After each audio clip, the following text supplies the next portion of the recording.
D'aussi loin que les habitants se souviennent, ce crâne a toujours été là. Il serait celui de la créature fondatrice de ce pays, morte il y a des millénaires quand la Terre n'était qu'une gigantesque étendue de glace. C'est à cette créature, oubliée, que nous devons l'origine et la fin de cette histoire, celle du pays de l'harmonie.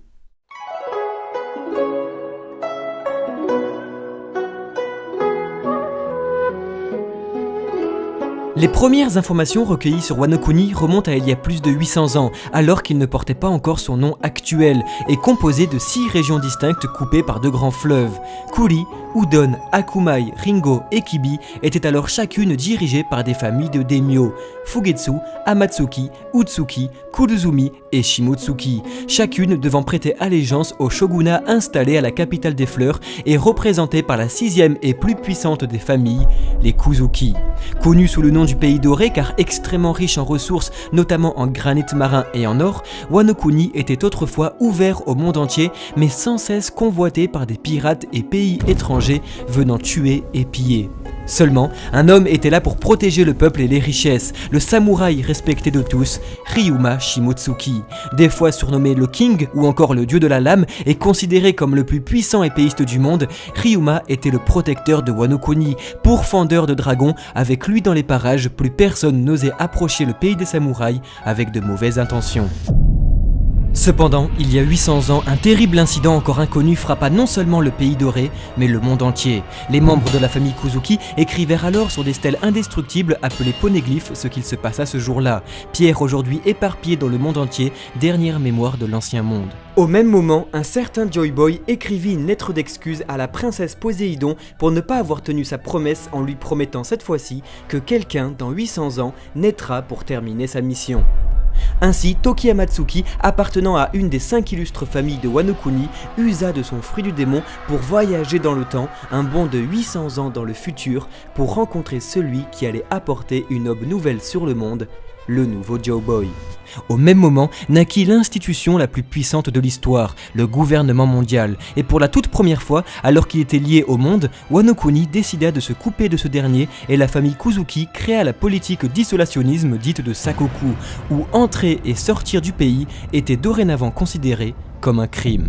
Ainsi, entre -800 et -700, le pays doré coupé du monde entra dans la légende, oublié comme son époque, paradoxalement considéré comme une prison par ses habitants et comme le seul pays libre par le reste du monde. Ryuma, lui, mourut et fut enterré avec son katana Shusui là où il vint au monde, sous la neige de Ringo, reposant dans sa tombe éternelle qui conservera son corps pour l'éternité, ou presque.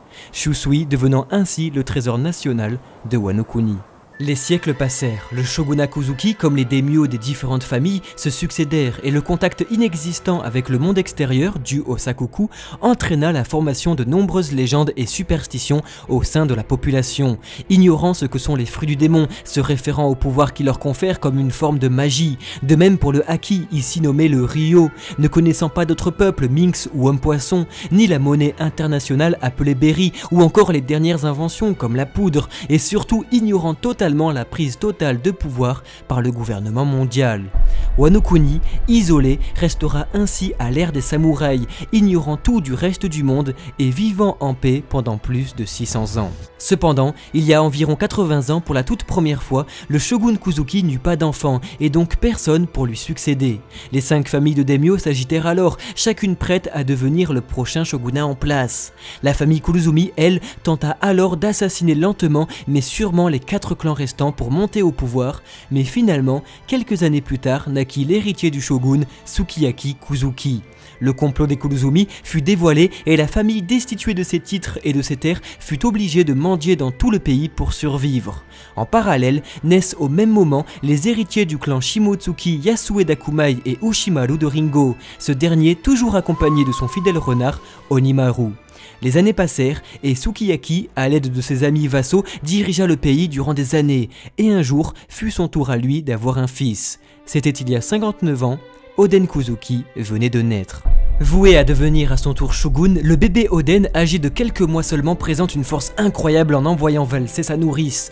2 ans plus tard, il démontre une rapidité surhumaine en attrapant 2 lièvres en même temps, pour finalement tuer un ours à l'âge de 4 ans et voler et provoquer les yakuza du pays à 9 ans. Enchaînant les catastrophes, l'enfant monstrueux se voit à l'âge de 10 ans condamné à la taille des poneglyphes, art des Kuzuki transmis de génération en génération dont il se révèle extrêmement doué. La même année, bien que cela soit interdit, un navire quitte l'unique port de Wano à Akumai. À son bord se trouve le forgeron Kusabalo, membre de la famille Shimotsuki et père de 2 magnifiques lames, Enma et Wado Ishimonji, laissant sur Wano Kuni la première et emportant la deuxième sur East Blue où il fondera le village de Shimotsuki, village tranquille qui verra naître un jour un petit enfant aux cheveux verts. 4 ans plus tard, le charismatique Oden Kuzuki, âgé de 15 ans et armé d'Enma laissé par Kusabalo, rend la moitié de la capitale Koku, emmenant chaque nuit une nouvelle femme dans son lit. Les samouraïs de tout le pays s'allièrent contre lui pour récupérer leur épouse et débuta ainsi la grande guerre du harem qui se conclua sous l'intervention du chef des Yakuza, Yogoro le Fleuri. 4 ans plus tard, en moins 41, un enfant mendiant nommé Orochi, dernier héritier de la famille Kurozumi, apprend les secrets honteux de sa famille. En effet, celui qui avait tenté d'assassiner les autres daimyo n'était autre que son grand-père. Orochi se voit alors soutenu par 2 membres vivants de sa famille, Urugashi et Semimaru Kurozumi, eux aussi mendiants, se terrant tels des cigales dans la terre, attendant leur heure pour sortir. À ce moment-là, Orochi décide de venger son grand-père et grâce à l'aide des membres restants de sa famille, décide de devenir le prochain shogun de Wano Kuni. 1 an plus tard, Oden, âgé de 18 ans, devenu incontrôlable et déshérité par son père, et décide alors de vagabonder libre dans le pays. Le même jour, des bandits qui avaient volé le bébé du dieu de la montagne attisent la haine de ce dernier, et le gigantesque sanglier venant se venger en détruisant la capitale est finalement arrêté par Oden qui trouve par la même occasion ses 2 premiers fans, Kinemon et Denjiro. La même année, Oden fait la rencontre d'Orochi, servant chez son ami daimyo Yasue Shimotsuki. Sans que personne ne le sache, le serpent avait déjà mis son plan à exécution. En effet, au même moment, Orochi avait retrouvé le dernier membre de la famille Kurozumi qui a survécu à la persécution, un comédien aux cheveux rouges. Kurozumi Kanjuro est alors envoyé à Kibi pour rencontrer Oden et infiltrer les rangs de la famille ennemie, les Kuzuki. L'année suivante, Goldie Roger, un pirate, accomplit l'impossible en atteignant Roadstar, la dernière île de Grand Line, mais comprend qu'il en existe une dernière qu'aucun logpose n'indique, et que pour cela, il lui faudra déchiffrer les mystérieuses stèles de l'Ancien Monde, considérées à cette époque comme simples sites culturels. Cependant pour le pirate, il devait bien exister quelqu'un dans ce monde capable de les lire. Pendant ce temps, à Wano Kuni, Oden traversa tout le pays et trouva sur le chemin de futurs alliés et vassaux, Izo et Kikunojo les frères danseurs à Ringo, Kanjuro le voleur à Kibi, Raizo le ninja à Udon et Ashura Doji le bandit à Kuri. Terre abandonnée et dite de non-droit car sans daimyo, mais que Oden fera renaître en créant une région magnifique et paisible, devenant avec l'autorisation de son père le nouveau daimyo de Kuri. Pendant 6 ans, Oden Kuzuki fit prospérer la région. Wano Kuni vivait alors en paix, mais Orochi, fomentant son complot dans l'ombre, décida de se rapprocher de la capitale des fleurs, devenant grâce au pouvoir d'Urugashi, se faisant passer pour Oden en conseillant Orochi, le nouveau serviteur de Sukiyaki. 1 an plus tard a lieu l'incident de God Valley. Vaincu par Goldie Roger et Monkey D. Garp, l'équipage des Rocks est dissous, et ses membres voguent dorénavant librement sur les mers en quête de nouveaux compagnons et de renommée. En moins 33, Oden, qui était parti à la pêche aux carpes géantes, fit la rencontre de ceux qui allaient devenir ses prochains et derniers vassaux, l'homme-poisson Kawamatsu et les minx Inuarashi et Nekomamushi, tous les 3 torturés par les habitants de Wano qui, coupés du reste du monde, n'avaient jamais entendu parler de tels spécimens. Les enfants recueillis par Oden, les 10 serviteurs étaient enfin réunis et encouragés par Yasue Shimotsuki à devenir de beaux, puissants et cultivés samouraïs. Durant 3 ans, ils s'entraînèrent pour devenir les plus puissants samouraïs de Wano Kuni. Nous sommes en moins 30 et le shogunat Kuzuki est à son apogée, le père étant au règne du pays et le fils seigneur de la plus prospère des régions. Oden Kuzuki et ses vassaux paradent alors dans les rues de la capitale des fleurs, que ce soit âgés de 26 ans pour Kinemon, 29 pour Kanjuro ou seulement 10 pour les 2 minx, ils sont désormais les stars du pays. Seulement, cette année marqua la dernière rencontre entre Oden et Sukiyaki. Le serpent Orochi, marchant sur les pas de son grand-père, commença la dernière étape de son lâche plan: empoisonner le shogun déjà malade avec de faux médicaments. Toujours la même année, sur la plage de Kuri, Oden rencontrera le légendaire Barbe Blanche échoué et décida de partir faire le tour du monde avec lui, abandonnant sa mission et ses amis et tournant le dos à ses responsabilités. Car oui, le Sakoku toujours en place, quitter Wano Kuni était un crime, mais tant pis, il avait un rêve. Seuls Izo, Nekomamushi et Inuarashi l'accompagnèrent dans cette folle aventure. Sur le chemin, il rencontra sur une île Amatsuki Toki, perdue et venant de terminer son bond dans le temps de 800 ans. Originaire elle aussi de Wano et membre d'une des familles de Daimyo, dont il tombera amoureux. 2 ans plus tard, en -28, sur le pont du Moby Dick, naît le fils d'Oden et de Toki, Momonosuke Kuzuki, et monte sur le navire au même moment un orphelin nommé Marshall D. Teach, âgé de 12 ans, faisant désormais partie de l'équipage de Barbe Blanche. 2 nouvelles années passent et alors que Oden continue son tour du monde, toujours à bord du navire de Barbe Blanche, naît sa fille Iori Kuzuki. Quelques mois plus tard, Oden rencontre le pirate Goldie Roger avec qui il continue ses aventures, laissant Izo chez Barbe Blanche et emmenant sa famille avec lui. Ainsi, les vassaux Kuzuki passent de 10 à 9. Au même moment, sur Wano Kuni, les Kurozumi, grâce à leur fruit du démon, trompent la mort en se faisant passer pour Oden et Sukiyaki, ce dernier étant en réalité déjà mort depuis longtemps, laissant pour la toute première fois en 800 ans une autre famille prendre le pouvoir. Orochi, manipulant l'opinion sur sa propre personne, devient durant l'absence d'Oden le régent du pays. La même année, Toki, malade, oblige Loro Jackson à retourner sur Wano Kuni pour la déposer avec Inuarashi et Nekomamushi, Oden laissant une nouvelle fois derrière lui sa famille, ses amis et son pays déjà transformé par Orochi pour reprendre la mer avec Roger. Ashura Doji, déçu de l'attitude de son maître, quitte son rang pour redevenir le bandit qu'il était autrefois, Shutenmaru. Denjiro, lui, quitte aussi Kuri, devenant un vagabond parcourant tout le pays. Sur l'île des hommes poissons, Charlie, âgé de 3 ans seulement, prophétise la réincarnation de Poséidon dans une princesse sirène dans exactement 10 ans. Un an plus tard, Oden Kuzuki à bord de l'Oro Jackson trouve les Rod Poneglyphs, atteint Raftel, apprend la vérité sur le One Piece, le siècle oublié, les armes antiques, la volonté du Di et surtout comprend qu'il faut ouvrir les frontières de Wano Kuni, autrefois appelé le Pays Doré, pour accueillir Joy Boy. Roger comprend ainsi que dans 25 ans arrivera l'héritier de la volonté du Di, celui qui le dépassera et qui apportera une aube nouvelle sur le monde, Joy Boy. Au même moment, Orochi s'allie avec un pirate considéré comme la créature la plus puissante du monde, Kaido. Apprenant que les héritiers Kuzuki sont en réalité de retour à Wano Kuni, Orochi et Kaido envoient des hommes attaquer le château de Kuri. Toki ressort de l'affrontement blessé à la jambe par une flèche. Quelques mois plus tard, Oden retourne au pays et affronte Orochi pour reprendre sa place légitime de shogun et ainsi ouvrir les frontières de Wano Kuni pour accueillir Joy Boy. Seulement, le shogun allié à Kaido réussit à faire chanter le samouraï pourtant considéré comme invincible.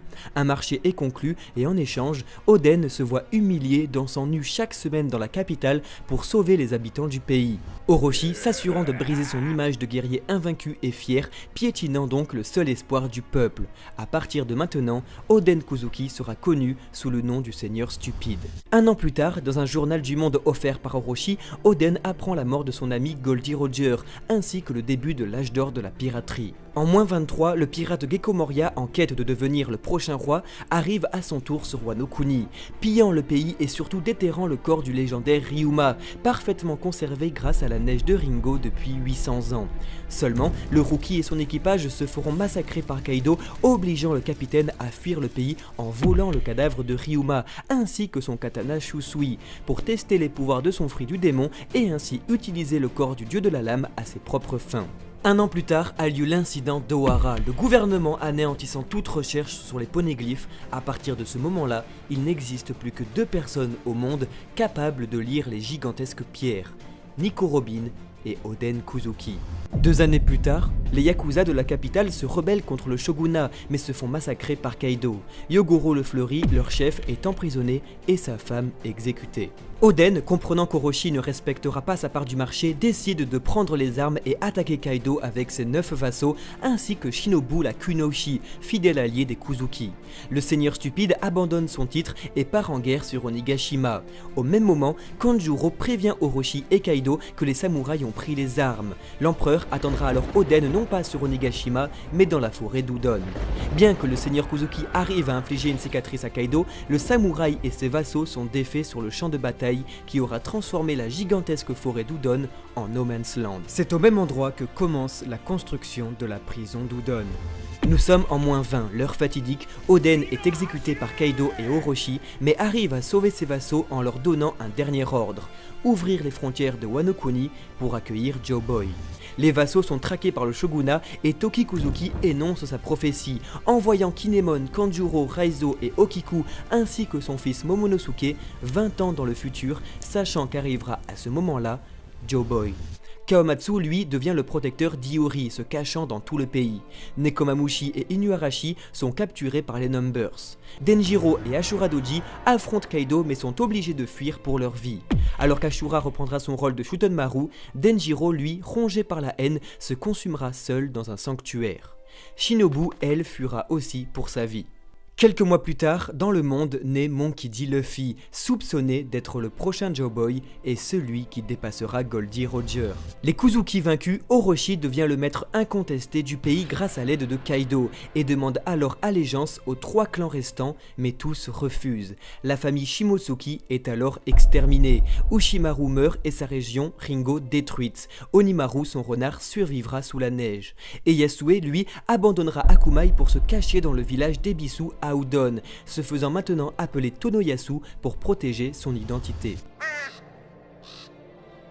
Le temps passe et Wano Kuni se voit pollué par l'industrie de Kaido. Kuri, autrefois terre d'abondance, devient un désert et des pierres tombales sont érigées devant son château. Denjiro, le visage transformé par la colère, change lui aussi d'identité. Son nom est désormais Kyoshiro, endossant le rôle de Yakuza et faisant ses preuves pour devenir le garde du corps du shogun, au plus près de son ennemi, attendant sagement le moment venu. 2 ans et demi plus tard, sur l'île des hommes poissons se réincarne enfin Poséidon. 3 nouvelles années s'écoulent, et en -13, Iori, culpabilisant, quitte Kawamatsu pour être recueilli à la capitale des fleurs par Denjiro devenu Kyoshiro. Au même moment, Kawamatsu, lui aussi pour sa propre protection, change d'identité en se faisant appeler Gyukimaru et fait la rencontre d'Onimaru le renard avec qui il commence à récupérer les katanas de toutes les tombes éternelles de Ringo pour préparer la future guerre au retour de l'héritier Kuzuki comme prophétisé par Toki. Seulement, l'homme poisson est capturé par Kaido et emprisonné à la carrière d'Udon. Onimaru, lui, imitera Kawamatsu, continuant le rassemblement d'armes et protégeant Ringo grâce à son fruit du démon, devenant à son tour le moine guerrier Gyukimaru. Inuarashi et Nekomamushi arrivent à s'enfuir de Wano Kuni et retournent sur Zo. En -10, les derniers hommes fidèles aux Kuzuki, mais perdant petit à petit la foi quant au retour de l'héritier, organisent un raid sur Onigashima, île de Kaido, pour tenter de renverser l'empereur, mais tous meurent au combat. Ashura Doji, unique témoin survivant, crée un cimetière à Kuri pour leur rendre hommage. Entre -9 et -4, à Udon naît Otoko, la fille de Yasue, qui deviendra dernière survivante et espoir de l'illustre famille Shimotsuki. À la même période, naît à Kuri dans le village d'Amigasa, la petite Otama qui sera élevée par le forgeron Itetsu. Iori, ayant grandi et pour protéger son identité, devient l'Oiran Komurasaki, première courtisane du pays, éduquée et protégée par Kyoshiro pour devenir l'épouse d'Orochi. En -4, Portcast the Ace, un pirate, s'échoue sur Wano Kuni et vient en aide à la population exploitée et affamée par Orochi. Il se lie d'amitié avec la petite Otama du village d'Amigasa, avant de repartir en mer. 2 ans plus tard, un Marines, Jess Drake, membre de la brigade secrète des Sword, infiltre les rangs de Kaido en affrontant le cyborg Scotch sur Onigashima. La même année, Kaido, voulant créer une armée d'utilisateurs de fruits du démon, s'allie avec le corsaire Doflamingo, créant ainsi ensemble les Smiles. Les fruits déjà utilisés, obligeant quiconque les mange à sourire, sont donnés au village d'Ebisu. Yasue et sa fille Otoko en sont les premières victimes, obligées dorénavant à rire. Toujours la même année, la supernova Hapu rejoint les rangs de Kaido en secret. 2 années passent et nous sommes enfin, dirons-nous, à l'an 0, celui de la rencontre entre les 2 souverains, Poséidon, Joy-Boy et leur promesse vieille de 800 ans. En début d'année, Caribou, un pirate, s'échoue sur le territoire de Kaido et parvient à créer une révolution en détruisant les usines de l'empereur ainsi qu'en battant Scotch. Il est finalement arrêté par Drake et emmené à la prison d'Udon. Sur le mont Kuri apparaissent Kinemon, Kanjuro, Raizo, Okiku et Momonosuke. Alors que les samouraïs font la rencontre de la résistance, Kanjuro lui envoie en secret un message prévenant Orochi du retour des fourreaux rouges après 20 ans d'absence. Alors que Kinemon, Raizo, Kanjuro et Momonosuke prennent la mer pour rejoindre Zo, Okiku reste au pays pour étudier l'ennemi. Kanjuro envoie alors à Orochi la vivre carte de Zo, unique moyen de se rendre au dernier bastion des Kuzuki. Jack est donc envoyé sur place pour trouver Raizo et tuer tous les Minks. Seulement, séparé en mer, Kinemon fait la rencontre de l'équipage au chapeau de paille sur Punkazard et partent alors en direction de Dressrosa où ils trouveront Kanjuro, le tout en ayant détruit en chemin l'usine de Smile de Doflamingo et celle du SAD de César, principaux acteurs de la pègre, mettant un terme à l'alliance entre le corsaire et l'empereur ainsi qu'à la production de fruits du démon artificiels et à la majorité des armes à feu produites dans tout le territoire de Kaido. Pour finalement, 3 mois plus tard, arriver sur Zo et retrouver Inuarashi, Nekomamushi et le ninja. Est alors créée pour vaincre Kaido et venger Oden, l'alliance pirate, Minks, samouraï et ninja. Pendant ce temps, Hapu, ayant rejoint Kaido, trahit son alliance avec Hawkins, Kid et Killer. Le premier, par peur, s'alliera avec l'empereur, les deux autres se feront emprisonner et torturer à Udon. Alors que le chat part retrouver Marco le Phénix, le chien, avec Kinemon, Kanjuro, Raizo et la moitié des Mugiwara, Franky, Zoro, Usopp et Robin, partent eux pour Wano Kuni. Quelques jours plus tard, après un séjour sur Whole Island, arrive au pays de l'harmonie le reste des Mugiwara, Luffy, Brook, Sanji, Nami et Chopper. Un tract secret est alors créé pour indiquer l'heure et lieu du regroupement de la résistance.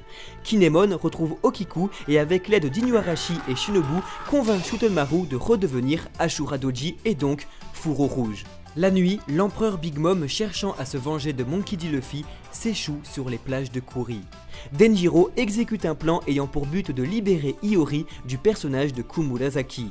Pendant ce temps, Kanjuro continue de faire fuiter le plan de Kinemon. Ainsi, Yasue Shimotsuki, toujours sous le nom de Tonoyasu et ayant discuté avec le traître peintre, est démasqué par ce dernier pour être exécuté à la capitale des fleurs. Mais en barreau d'honneur, arrive à changer le tract de la résistance que Kinemon va interpréter différemment. Immense erreur qui va finalement sauver tout le plan. Big Mom, victime d'amnésie, s'allie aux Mugiwara en détruisant la prison d'Udon avant d'être envoyé sur Onigashima par Queen. Yogoro le Fleuri ainsi que ses Yakuza sont donc libérés après 20 ans de prison. Kawamatsu, lui, est libéré après 13 ans enfermé à Udon et retrouve Iori à Ringo. En prison depuis des mois, Caribou est enfin libre.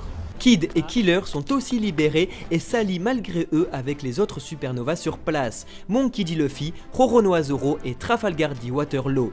Hawkins avoue lui aussi vouloir se venger de l'empereur et Drake devient un allié de la résistance en aidant Law à s'évader de la capitale. À partir de ce moment-là, toutes les supernovas sur place, à l'exception de Hapu, sont alliés contre Kaido. Une semaine s'écoule et Ashura Doji, qui s'était emparé du plan de la demeure de Kaido, le donne à Kinemon. Une stratégie d'attaque est donc mise en place. Big Mom, revenu à ses esprits sur Onigashima, s'allie avec Kaido. Au même moment, Hapu rentre de mission avec les Numbers et rejoint Onigashima. Onimaru, rassemblant les armes sous le nom de Gyukimaru, retrouve après 13 ans d'absence Kawamatsu et offre ses 20 ans de travail à l'Alliance. La résistance est donc enfin armée. Iori offre le katana Enma de son père à Roronoa Zoro pour qu'il puisse trancher Kaido et ira se réfugier en lieu sûr en attendant la fin de la bataille. 4 jours plus tard, l'ancienne flotte Kuzuki est réparée par Franky tandis que les forces alliées se regroupent à travers tout le pays. Durant 2 jours, Roronoa Zoro et Monkey D. Luffy s'entraîneront, le premier pour apprivoiser la lame et le deuxième pour développer, grâce à Yogoro le Fleuri, son acquis de l'armement. 24 heures avant le festival du feu, Orochi et sa délégation retrouvent Kaido sur l'île du démon et décident de détruire tous les ponts du pays, pensant anéantir une bonne fois pour toutes la résistance. Kanjuro se dévoile enfin comme un traître et Kinemon, ayant mal interprété le message de Yasue, permet par un immense quiproquo de sauver toute la résistance, se trouvant en réalité à un autre lieu de rendez-vous et prête à débarquer en force sur Onigashima. Il est l'heure, le festival du feu commence. Dorénavant, vous ne pouvez pas vous permettre de cligner des yeux. Les acteurs du passé ont joué leur rôle dans le présent. L'échiquier est en place, les pièces avancent. Il est maintenant temps de partir en guerre.